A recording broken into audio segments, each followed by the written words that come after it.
좋은 날입니다. 성령님께서 오늘도 여러분의 심령 가운데 큰 은혜와 평강으로 함께 해주시기를 주님의 이름으로 축복합니다.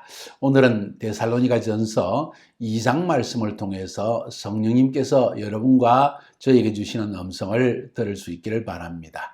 오늘 여러분이 본문을 읽어보면 알 수 있는 것처럼 2장과 3장에서는 좀 더 바울이 거의 마음속에 있는 이야기를 하는 것을 볼 수가 있습니다. 그래서 이 편지를 쓴 가장 중요한 이유가 사실은 2장과 3장에 있지 않는가 하고 생각해 볼 수 있을 정도로 굉장히 중요한 부분입니다.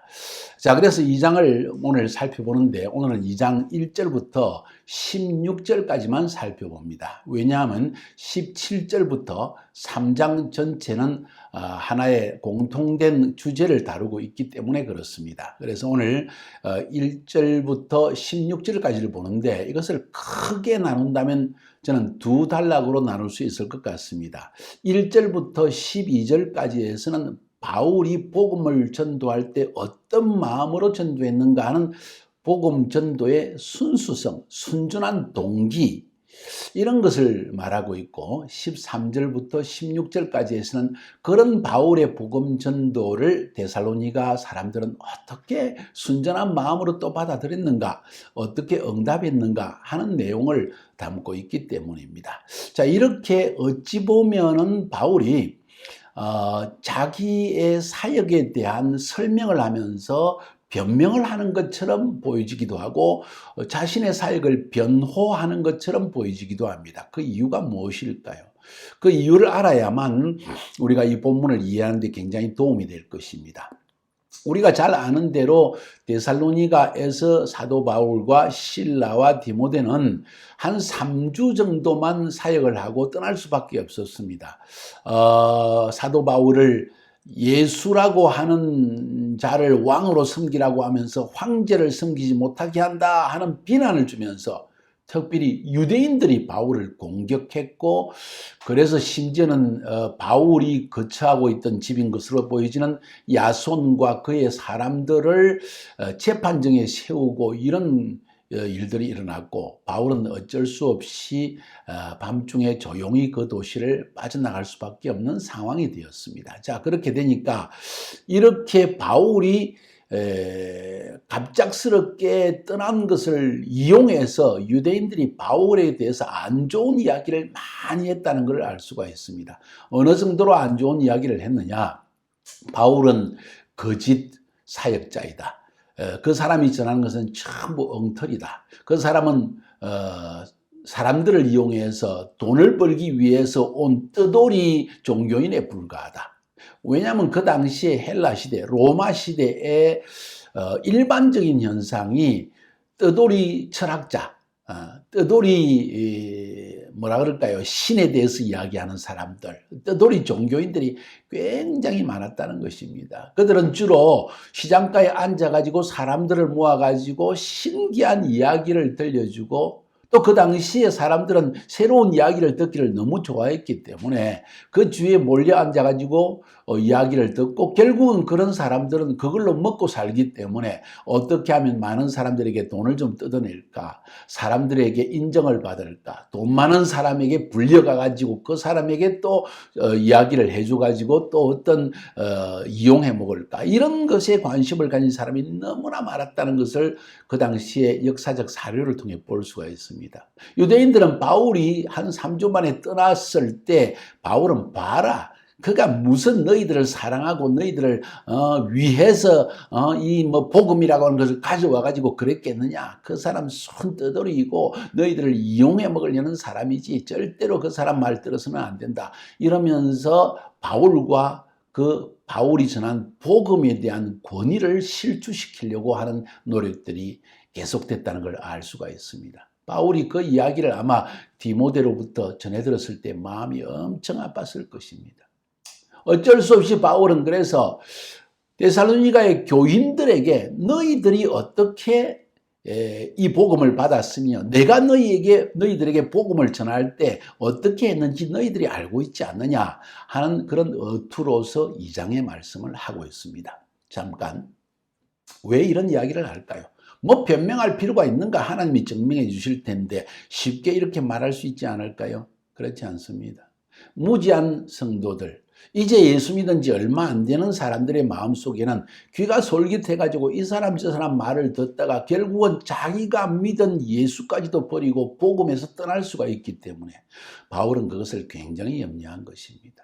또 다른 측면은 뭔지 아십니까? 복음 전도에 있어서 복음 전도자의 동기, 모티브라는 것이 굉장히 중요하다는 것입니다.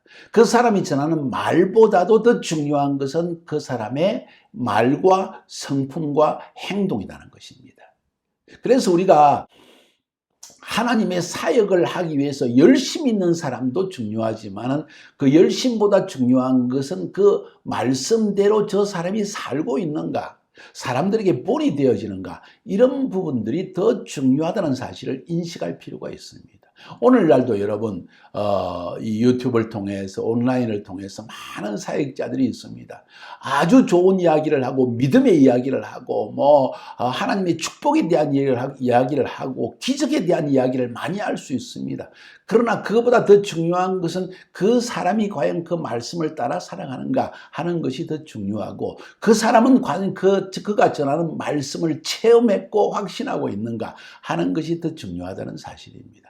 사람이기 때문에 온전할 수 없습니다. 실수도 있을 수 있습니다.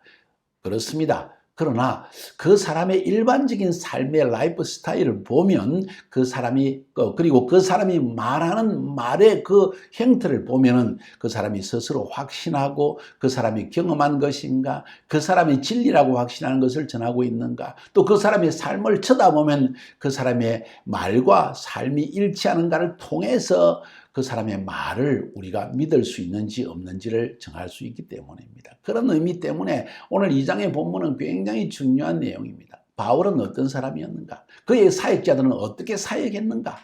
그리고 그 결과로 데살로니가 교인들은 그 복음을 어떻게 받아들였는가 하는 사실이 사실은 이 2장에서 가장 핵심된 부분이라고 말할 수가 있습니다. 그런 관점에서 이 본문을 읽어보면 여러분들이 왜 이런 본문을, 이런 그 내용을 말하고 있는지를 알 수 있을 것입니다. 자, 보면은 1절부터 12절까지에서 바울이 복음을 전할 때의 순전한 동기에 대한 이야기를 한다고 했죠.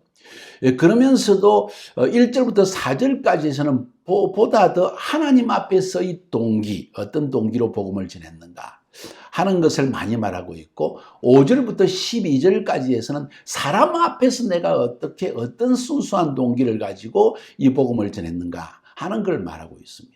그리고 마지막으로 13절부터 16절까지에서는 이런 순수한 동기로 복음을 전했을 때 너희들 데살로니가에 사랑하는 우리 성도들아, 너희들은 어떻게 이 복음에서 선한 반응을 보였는가, 그러면서 참 보고 싶다 하는 이야기를 하고 있는 것이 2장의 중요한 내용입니다. 자, 이쯤 되면 여러분이 그냥 본문만 읽어봐도 무슨 말인지 이해가 갈 것입니다. 중요한 사실, 먼저 1절, 2절 보니까 형제들아, 우리가 너희 가운데 들어간 것이 헛되지 않았다. 많은 싸움 가운데, 많은 어려움 가운데, 영적인 싸움 가운데 하나님의 복음을 너희들에게 아주 강하게 전했다. 내가 너희들에게 말한 것처럼 우리가 빌립보에서도 복음을 전할 때 고난을 당하고 감옥에 갇히고 능욕을 당했지만은 우리는 그런 영적 전쟁을 각오하고 데살로니가에 가서도 어려운 가운데 복음을 전했다. 알다시피 빌립보 감옥에서는 매까지 맞았다. 감옥에서 시간을 보내면서 힘들었다. 그러나 피곤하고 병든 몸이었지만 너희들 데살로니가 사람들에게 찾아갔을 때 우리는 하나님의 능력으로 영적 전쟁을 수행하면서 복음을 너희에게 전했다. 바울의 그 실제 있는 상태를 내가 어떻게 들어간지 너희들이 알지 않느냐? 너희가 친히 안 하니? 그 다음 3절 4절 보니까 우리가 이렇게 권면하고 복음을 너희들에게 믿으라고 권면한 것은 우리의 인간적인 간사함이나 부정한 마음이나 괴계에 있는 것이 아니다. 여기도 부정에서 난 것이라는 말은 성적인 용어입니다. 나쁜 의도로 너희들 가운데 여인들을 훔쳐가지고 나쁜 짓을 하기 위해서 그런 것이 아닌 줄 알지 않느냐.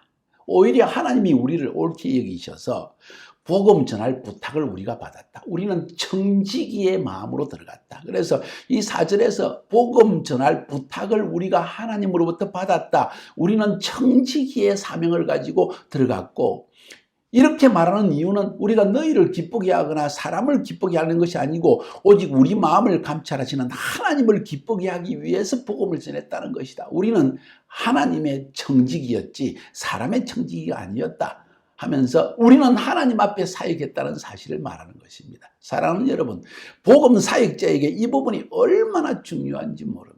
하나님의 사역자는 하나님 앞에서 행하는 자고 하나님의 복음을 위해서 살아가는 자였고, 바울과 그 선교팀은 그렇게 했다는 것을 담대하게 말하고 있는 것입니다. 자, 그 마음에서 첫 번째로 나오는 중요한 용어 혹은 단어는 그렇게 직접 쓰지 않지만은 4절에서 복음 전할 부탁을 받았다. 우리는 청지기의 사명을 가지고 갔다는 사실을 강조하고 있습니다. 그 다음 5절부터 12절까지는 사람 앞에서 우리가 너희들에게 어떻게 가는지도 너희들이 알고 있지 않느냐. 5절, 6절, 7절에서는 우리가 유모처럼 행했다. 그 당시에 유모라는 것은 부유한 집안에서 자기 자녀들을 양육할 사람을 노예 중에서 좀 배운 사람, 혹은 로마 시민권을 가진 사람 중에서도 가난하지만은 배운 것이 있는 사람을 유모로 썼습니다. 유모는 당연히 주인의 아들, 딸에게 함부로 하지가 않죠. 겸손하고 조용하게 유순하게 그렇게 가르쳤다는 이야기예요. 사도 바울도 유모와 같이 너희들을 가르쳤다. 그들이 사도였지 않습니까? 권세를 부리지 않았다는 이야기입니다. 여기서 사용한 단어 유모라는 단어를 쓴 이유는 우리가 사도이지만 사도의 권세를 쓰지 않고 너희들에게 정말 겸손하게 이 말씀을 가르치고 또 권하면서 복음을 전한 걸 너희들이 알지 않느냐. 사람에게 아첨하지 않았다. 유모이기 때문에 주인에게 아첨하기 위해서 돈을 벌기 위해서 할 수도 있지 않느냐. 돈을 벌기 위해서 담심의 탈을 쓰고 하지도 할 수 있겠느냐. 우리가 하나님의 사도이기 때문에 너희들에게 사도의 권세를 가지고 명령을 할 수도 있지만은 사람에게 명령을 구하거나 영광을 구하거나 사람들에게 뭔가 나의 권위를 나타내게 하지 않고 오히려 유모의 마음을 가지고 너희들에게 이 복음을 전했다. 왜 그런지 아느냐? 너희들은 내가 사랑하는 자이기 때문이다. 우리가 사랑하는 자이기 때문에 그렇게 행했다는 걸 너희들이 느끼지 않았느냐 하면서 바울이 지금 고린도 성도들에게 이 편지를 쓰면서 바울의 마음을 실제 그때의 상황을 정난하게 묘사하면서 내 말이 틀렸느냐 하는 이야기를 하는 겁니다. 뿐만 아니라 9절, 10절에서는 9절, 10절, 11절, 12절에서는 내가 아무에게도 누를 끼치 않기 위해서 밤낮으로 일을 하면서 자비량으로 내가 복음을 전했다. 너희들이 알고 있지 않느냐. 그래서 어떻게 너희들 앞에서 거룩하고 옳고 흠이 없이 행한다는 것은 하나님이 정인이고 너희도 정인이다. 너희들이 다 보고 봤지 않느냐. 내가 너희들한테 돈을 빼앗은 적이 있느냐. 너희들에게 돈을 요구한 적이 있느냐. 오히려 아버지가 자식에게 하는 것처럼 권면하고 위로하고 이렇게 하는 것이 옳습니다. 하나님 앞에 이렇게 하는 것이 옳습니다. 우상을 섬기던 삶을 버리십시오. 이렇게 하면서 너희들이 하나님 앞에서 합당하게 행하게 하기 위해서 아비의 마음으로 행했다는 걸 너희들이 알고 있지 않느냐. 이런 이야기를 지금 들려주고 있는 것입니다. 왜 이야기를 할까요? 자기를 변명하고 변호하기 위해서 하는 것일까요? 아니요. 오히려 이 일을 통해서 이 유대주의자들이 말하는 것이 거짓이라는 것을 성도들이 알게 하기 위한 것이고, 그래서 바울의 영적 권위가 사라져서 바울의 말을 이제는 듣지 않고 더 이상 그들이 배우지 못하는 상태에 빠질까봐, 또 바울을 통해서 들은 복음을 버리게 될까봐 하는 그 안타까운 마음 때문에, 복음 때문에, 교회 때문에, 하나님의 사역 때문에 바울은 이렇게 말했다는 것입니다. 저도 이제 카자흐에서 사역한 지 30년이 지났습니다. 1990년도에 카자흐스탄에 들어와서 사역을 시작한 지 이제 벌써 2020년이니까 30년이 흘렀네요. 지난날 돌아보니까 저 역시 저의 사모와 함께 카자흐스탄에 들어갔을 때 누구에게 물질을 요구하지도 않았고 누구의 도움을 기대하면서 사역하지도 않았습니다. 우리 집을 팔아서 교회의 건물을 지을 수 있는 땅을 구입하고 거의 10년 동안 사례비를 받지 않고 여러분에게 돈을 요구한 적도 없고 헌금을 훔쳐간 적도 없고 나의 기본적인 생활비를 제외하고 모든 내 안에 있는 돈은 내게 들어오는 돈은 하나님께서 사역을 위해서 주셨다고 믿고 교회에 헌금을 하고 사역을 위해서 사용했습니다. 사람의 두려움도 있었지만 사람을 두려워하지 않고 일했습니다. 오직 하나님의 말씀을 전해서 여러분이 예수 믿게 하는 그 일에만 생명을 걸었다고 저는 확신할 수 있습니다. 어떻게 생각하십니까? 저는 그래서 우리 사랑하는 성도님들이 지금까지도 저를 신뢰하고 존경하고 저의 메시지를 듣기를 원하고 코로나 비루스 때문에 어려운 가운데서 매일 새벽기도의 말씀을 온라인으로 보내달라고 해서 전 수천 명의 교인들이 저희 새벽기도와 주일 예배를 듣는다는 것이 저에게 얼마나 큰 기쁨인지 모릅니다. 이것이 저에게 큰 기쁨입니다. 넘어가 볼까요? 13절부터 16절까지 보니까 이렇게 바울이 마음을 다해서 복음을 전했을 때 데살로니가 성도들은 그때 어떻게 이 복음을 받아들였는가 한 그 데살로니가 성도들의 반응에 대한 이야기를 적고 있습니다. 보십시오. 이러므로 우리가 하나님께 쉬지 않고 감사함은 우리가 너에게 들은 바 하나님의 말씀을 받을 때 사람의 말로 아니하고 하나님의 말씀으로 받았다. 너희들이 우리가 말씀을 전했을 때 사람의 말로 받지 않고 어떤 인간적인 철학자의 말로 받지 않고 하나님의 말씀으로 받았고 그 말씀이 너희 심령 속에 지금 역사하고 있다는 거예요. 할렐루야. 바울은 이 일 때문에 너무나 감사하고 있습니다. 한마디로 말해서 하나님의 사자로 너희들이 우리를 받아들였다. 여기서 오늘 2장에서 사도 바울이 자기에 대해서 말하고 있는 것이 나는 청지기로 일했다. 나는 유모처럼 겸손하게 사도라고 해서 권세를 드러내지 않았다. 나는 아버지처럼 너희들을 잘 권하면서 이끌었다. 그리고 나는 하나님의 사자답게 일했고 너희들은 나를 사자로 받아들여 주었다. 그래서 나는 기쁨이 충만하다. 그러면서 또 칭찬하는 것이 너희들이 그리스도 예수 안에서 유대에 있는 교회처럼 그 교회를 본받고 있구나. 뭔 이야기입니까? 유대에 있는 예루살렘에 있는 교회들이 예수 믿는 것 때문에 바로 유대인들에게 핍박을 받은 것처럼 너희들도 예수 믿는 것 때문에 자기 민족인 데살로니가 사람들에게서 핍박을 받고 있구나. 너희들이 정말 그 본을 잘 본받고 있다. 정말 나는 너희들이 자랑스럽다. 그런 이야기를 하고 있습니다. 너희들이 이 믿음을 지키는 것이 나에게 기쁨이고 이것이 나의 자랑이다. 그래서 마지막으로 뭐라고 말하고 있습니까? 심지어는 19절, 20절 나중에 내일 보겠지만 우리의 소망이나 기쁨이나 자랑이나 면류관이 뭐냐? 바로 너희가 우리의 면류관 아니냐? 하는 이야기까지 하고 있는 것입니다. 자, 그러면서 유대인들이 유대교회를 핍박한 것처럼 너희 사람들이 자기 민족이 너희들을 핍박하는 것을 이겨내는 거 보니까 너희들이 정말 바른 신앙인이라는 것을 바른 교회의 길을 가고 있다는 것을 알겠다 하는 이야기를 오늘 본문에서 말하고 있는 것입니다. 할렐루야. 여러분은 어떻습니까? 여러분 오늘 본문의 말씀을 들으면서 복음 전도할 때 전도자의 삶이 왜 중요하다고 생각하십니까? 전도자의 삶, 그것이 잘못되어질 때는 그가 전한 복음도 잘못될 수 있다는 것을 말하고 있지 않습니까? 한번 질문하고 서로 토의해 봅시다. 왜 복음 전도자의 삶이 중요합니까? 한번 그렇게 토의하시고 마지막 기도할 때 하나님, 우리가 바울의 선교팀과 같이 정말 삶의 모본이 되면서 그러나 복음에는 불같은 확신을 가지고 전하는 그런 사람들이 되게 해 주시옵소서. 그리고 데살로니가 성도들처럼 이 복음을 순수하게 받아들이고 고난을 이기려는 교회가 되게 하여 주시옵소서. 이렇게 여러분이 한번 기도했으면 좋을 것 같습니다. 승리하시기를 주님의 이름으로 축복합니다.